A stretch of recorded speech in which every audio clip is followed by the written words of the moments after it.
You don't have a name. You don't have a face. You don't have an address anyone can find. What you have is a problem and a solution that could change the world. But first, you have to survive long enough to build it. This is not a story about a tech genius who got lucky. This is not a story about being in the right place at the right time. This is the story of someone who grew up with nothing, learned the rules of a broken system from the inside, decided those rules were unacceptable, and built an alternative that no government has managed to destroy in 18 years. This is your life as Satoshi Nakamoto. What you're about to experience isn't a biography, because nobody knows enough to write one. It's something closer to the truth than anything you've read before. A reconstruction, a possibility. The most plausible version of a story the world has been trying to tell for 18 years. You must stay hidden. You didn't start out as a rebel. You started out like anyone else, inside the system. You worked in finance, learned the rules, understood the mechanisms. You saw firsthand how banks create money out of thin air, how governments manipulate currency, how liquidity is used as a tool of control. You didn't have to imagine the problem. You lived it every single day. But before that, you lived a different reality. Your father was a factory worker, your mother a nanny, a simple family, bills always tight, public school all the way through.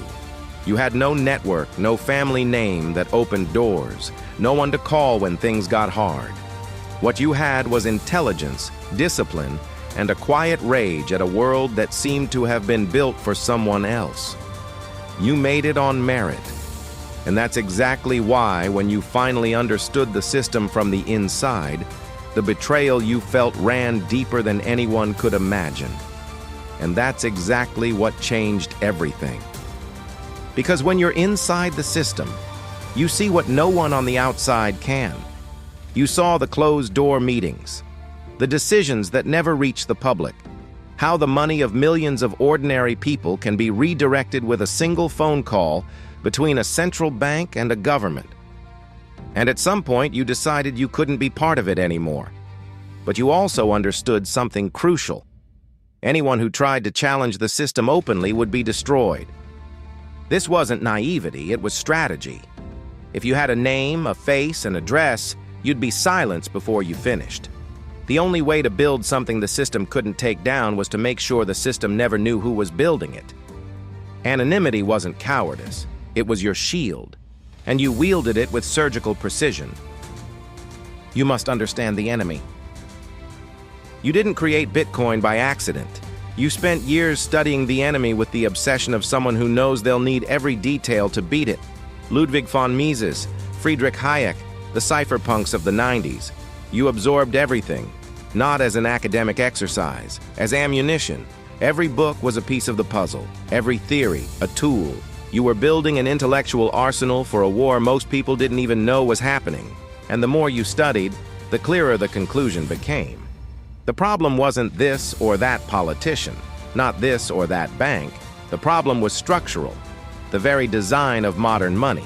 A system where a small group of people has the power to create currency out of nothing, manipulate interest rates, and decide the value of billions of people's labor without ever answering to anyone. Hayek spent his life warning about this. Mises described the mechanism with surgical precision, but nobody had ever translated that understanding into code. Yet, you also studied the earlier attempts. DigiCash, B-Money, Hashcash, brilliant projects that failed because they had a central point of control, a server, a company, a person who could be pressured, prosecuted, or simply unplugged. You understood that any alternative to the system needed to be unbreakable, not just technically, but politically. No owners, no headquarters, no off switch. The solution had to be state-proof. And then came 2008, the collapse that confirmed everything you already knew. Banks gambled with people's money, lost, and were bailed out with public funds while entire families lost their homes. That's when theory became urgency. You didn't have time to keep studying. It was time to build. You must build it alone. In October 2008, weeks before mining the first block, you published the white paper. 9 pages, Simple title: Bitcoin, a peer-to-peer electronic cash system. You sent it to a mailing list of cryptographers and researchers, people who had spent years thinking about digital money. Most responded with skepticism, some with curiosity, very few with enthusiasm. But the document was out in the world, and there was no taking it back. In the months that followed, you worked openly, within your anonymity. You answered emails, fixed bugs, debated with developers, explained technical decisions. A community was forming around the idea. Hal Finney was the first to receive a Bitcoin transaction, 10 coins, in January 2009. A small exchange that carried a historical weight nobody at the time could fully grasp. But you already knew what had to happen. Bitcoin couldn't have a face, couldn't have a leader, because any system that depended on one person could be destroyed by destroying that person. Governments had done it before, prosecuted founders, shut down companies, seized servers. The only way to make Bitcoin truly unstoppable was to remove yourself from the equation entirely. And that's exactly what you did. In April 2011, you sent a final email to one of the network's developers. Simple and direct. "I've moved on to other things." No drama, no farewell speech, no explanation. You simply vanished, leaving behind a wallet with approximately 1 million Bitcoins that have never been moved. A quiet proof that you never did this for the money. You did it because you believed it was necessary. You must trust the code. Years passed, and the entire world started looking for you. Investigative journalists from major outlets, intelligence agencies, governments, billionaires, each with their own motivation. Some wanting to interview you, others wanting to prosecute you, others simply wanting to know if you were still alive. Names were pointed at, theories were built, candidates were publicly exposed without evidence. And you never showed up. Not to confirm, not to deny. Meanwhile, Bitcoin grew beyond any projection. The asset that started worth fractions of a cent reached over $100,000 per unit. The network you launched with a small group of cryptographers began processing trillions of dollars in transactions. Governments that tried to ban it failed. Institutions that ignored it reversed course. The seventh most valuable asset on the planet was built by someone who decided their name didn't matter. And here's what very few people stop to understand. That million Bitcoins sitting in your wallet, when you disappeared, they were worth almost nothing. Today, they're worth over $100 billion. And they've never moved. Not one transaction, not one withdrawal, not one sign of financial life. This isn't just mystery. It's the most powerful proof that exists that you were the only creator of a valuable asset in history who never tried to enrich himself from it. You didn't build Bitcoin to be famous. You didn't build it to get rich.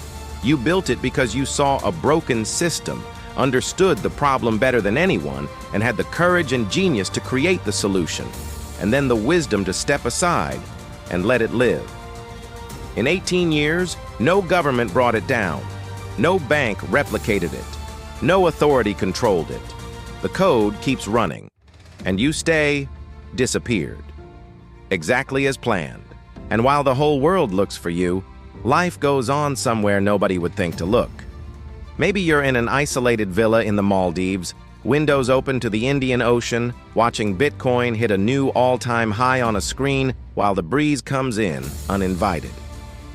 Maybe you're in Thailand, catching waves early morning on a deserted beach, with no one around having the slightest idea that anonymous surfer is the most mysterious man in modern financial history. Or maybe you're in Greece, on a small island far from the tourist crowds, in a simple taverna overlooking the Mediterranean, talking to fishermen who've never heard of blockchain. Anonymous among the anonymous. Invisible by choice, not necessity.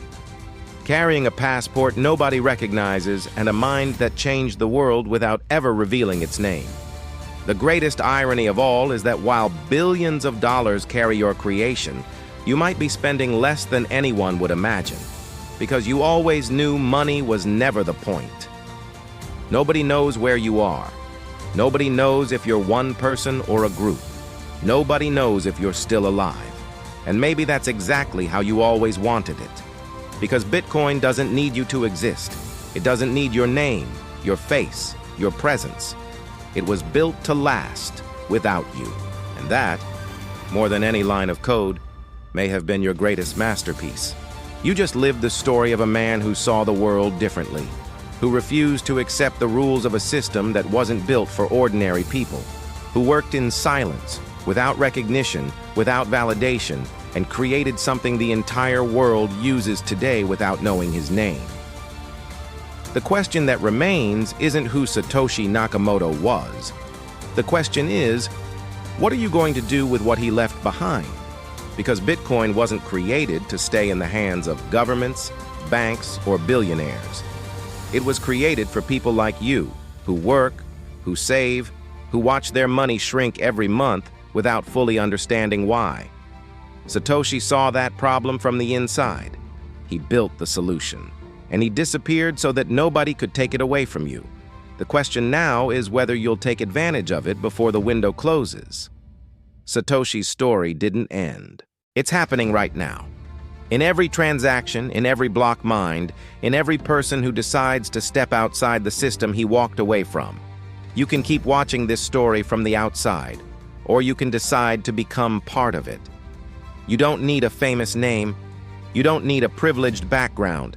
Satoshi proved that what changes the world isn't where you come from. It's what you decide to build with what you have. If this video made you see the world differently, there's a lot more coming. Every week, we go deeper into the ideas, the stories, and the tools the system never wanted you to know about. Subscribe to the channel and hit the bell. Because the next story might be exactly what it takes for you to make the most important decision of your life. Beyond the system. Question everything. Own your future.